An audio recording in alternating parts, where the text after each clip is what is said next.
तो hi guys, स्वागत है आप सबका परमानेंट क्लब में। तो आज मैं आपके लिए लेकर आ गया हूँ मित्सुरीज एंड परमानेंटी का सीजन 1 का पार्ट 1। मैं ये भी कहता हूँ गाइस, पार्ट बहुत लेट आया है और स्टोरी में मैं हमेशा बोलता हूँ जल्दी आएगा बट बहुत लेट आता है। बट गाइस आप लोगों को सबके लिए थैंक यू और आप सबका बहुत अच्छा सपोर्ट देता है और 50+ व्यूज़ पार्ट 1 और पार्ट 2 ट्रेलर पे आ गए हैं। तो गाइस इसलिए मैंने इस पार्ट को थोड़ा लंबा। तो गाइस अभी मैं आप लोगों का बहुत बहुत थैंक यू करना चाहूँगा यार गाइस, इतना अच्छा सपोर्ट दिखाने के लिए और ऐसा ही सपोर्ट दिखाते रहना फ्यूचर में भी। और गाइस बट सब्सक्राइब करना भूल जाते हो आप लोग, सब्सक्राइब कर देना। और गाइस चलो स्टोरी को स्टार्ट करते हैं बिना देरी। तो गाइस लास्ट पार्ट में हमने देखा था कि बर्डमैन की तरफ से एक अजीब सी आवाज़ आती है जिसके कारण तीनों परमैन्स बहुत ज़्यादा डिप्रेशन में हो जाते हैं, बहुत परेशान हो जाते हैं। और मित्सु भी 3-4 दिन से गायब रहता है और किसी को कुछ भी नहीं पता रहता वो कहाँ गया। सब बहुत परेशान रहते हैं, उसके फैमिली मेम्बर्स भी बहुत परेशान रहते हैं बट किसी को नहीं पता रहता हमारा मित्सु कहाँ गया और सब बहुत परेशान रहने लग जाते हैं। अब हम जाते हैं थोड़ा फ्लैशबैक के अंदर और बहुत ज़्यादा स्पीड में फ्लैशबैक में जाते हैं और हमें दिखाया जाता है बर्डमैन का सीन। और इस पार्ट में मैं आपको बर्डमैन की एक चीज़ का खुलासा करने वाला हूँ और गाइस पूरे स्टोरी को एंड तक देखना। तो गाइस चलो कंटिन्यू करते हैं। तो गाइस बर्डमैन को दिखाया जाता है, बर्डमैन जो रहते हैं मित्सु को उनकी फ्लाइंग सॉसर के मॉनिटर पे देख रहे होते हैं और वो बोलते हैं अब बस बर्डमैन, ये काम होते ही फिर देखना तुम मेरी इशारों पे नाचोगे।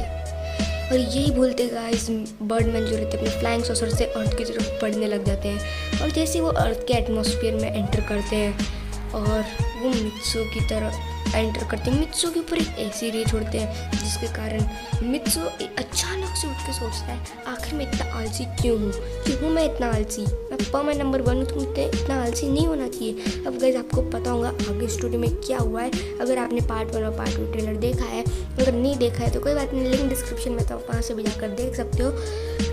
अब गाइस आपने पार्ट 1 और पार्ट 2 में देखा होगा कि मित्सु कितनी मेहनत से 1 हफ्ता 2 हफ्ता ओवर टाइम कर रहा होता है, 3-4 गुना एक्स्ट्रा का काम कर रहा होता है जिसके कारण वो थक जाता है। और गाइस मैं आपको बताता हूँ यहाँ पर बर्डमैन की एक चाल थी जिससे वो इतना सारा काम करवाया मित्सु से, इतना सारा काम करवाया उस रे से। मित्सु के अंदर ऐसी एनर्जी आ गई थी जिससे वो मजबूर हो जाएंगे काम करने के लिए, ऐसा कुछ उसके ऊपर रे से कर दिया था उनकी पावर से।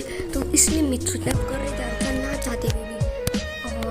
इसके बाद जो मित्सु जब बीमार हो जाता है तब बर्डमैन बोलते हैं बस आज ही वो दिन है, तुम्हारा गेम ख़त्म मित्सु, अब तुम्हें कौन बचाएगा।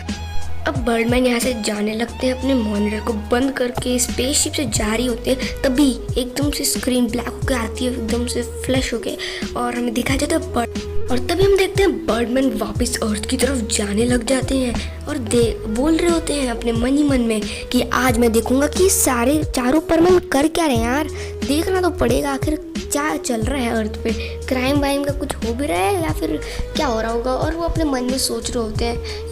अब बर्डमैन अर्थ के पास आ जाते हैं, उसके एटमॉस्फेयर में एंटर करते हैं और वो देखना चालू कर देते हैं अपने मॉनिटर पे कि चारों परमैन करना मतलब उनका क्या काम कर रहे हैं, उनकी ड्यूटी अच्छे से कर तो रहे ना। वो एक एक करके देख रहे होते हैं और वो देखते हैं कि उस दिन एक बहुत बड़ा एक्सीडेंट होता है।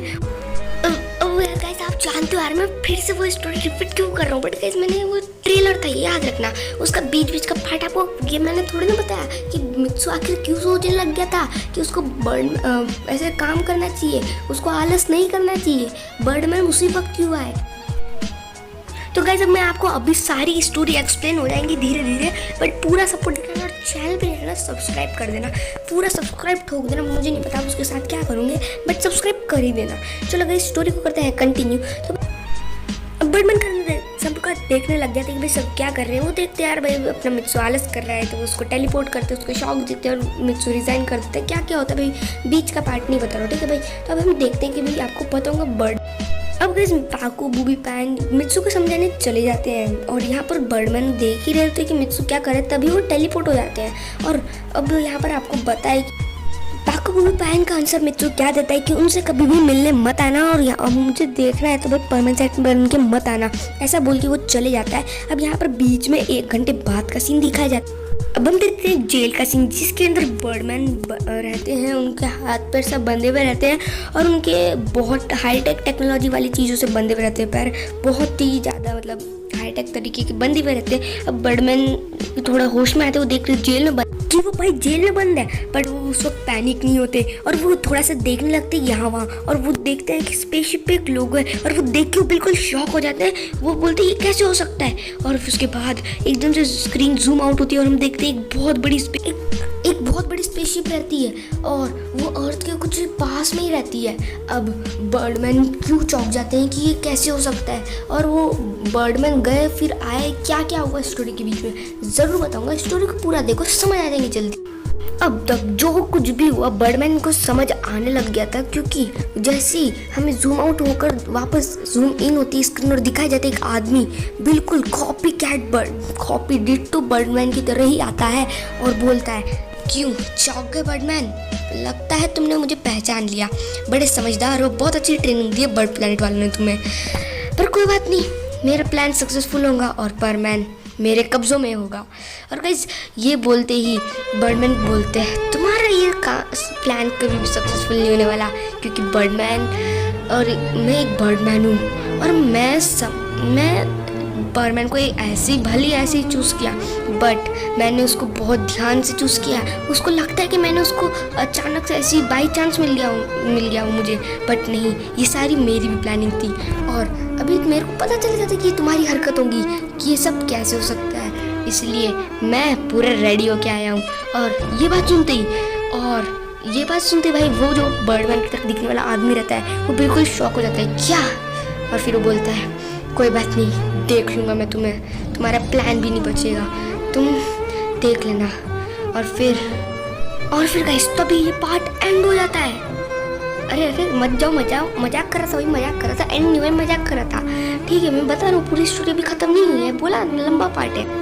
अब गाइस ये पार्ट यहाँ से होता है कट। ये सीन यहाँ से कट होने के बाद हमें दिखाया जाता है एक अंधेरा सा रूम का सीन, और इस रूम के अंदर एक बच्चे जैसा कोई दिखने वाला एकदम से उठता है और वो यहाँ देखता है और वो बोलता है, तुम लोगों को तो मैं देख लूँगा, जल्दी तुम्हारी इस जेल को तोड़ के मैं यहाँ से चले जाऊँगा।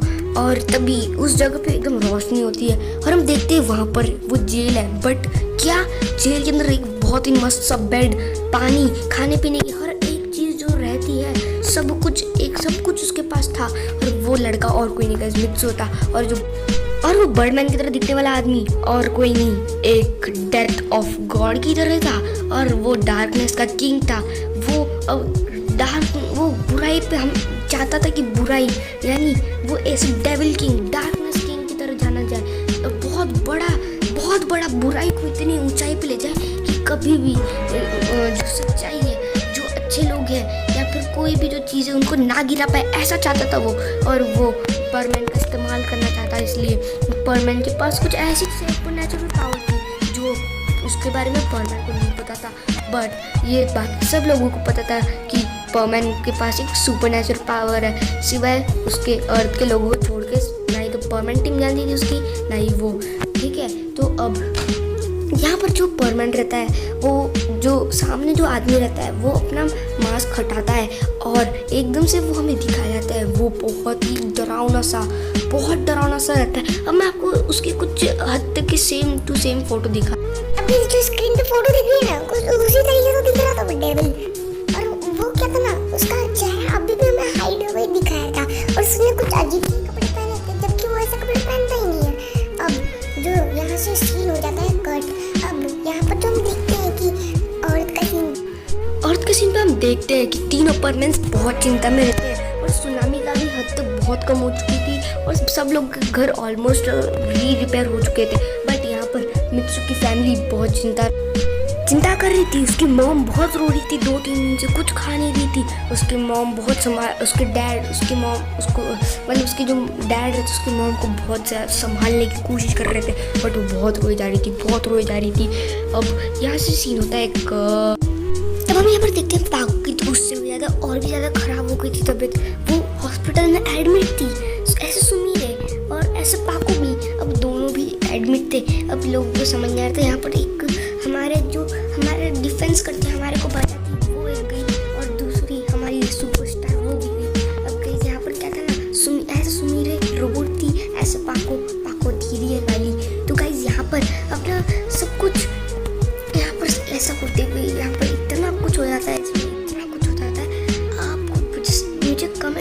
ये बता देना है कि आपको ये स्टोरी कैसी लगी। नेक्स्ट पार्ट में कोशिश करूँगा यार जल्दी आ जाए, बट आपको सब्सक्राइब करना है। अगर बहुत अच्छे से सब्सक्राइब करोगे ना तो इसका नेक्स्ट पार्ट भी लेकर आ जाऊँगा ऐसे सीजन 1 का पार्ट 2। ओके गाइस, तो प्लीज़ यार सपोर्ट कर देना और नेक्स्ट पार्ट जल्दी लाने की कोशिश करूँगा। लेट हो गया तो कोई बात नहीं गाइस, और भी थोड़ा बड़ा कर दूँगा जैसे इसको किया है। ठीक है, अब तक के लिए tata, see you in next video, sayonara guys.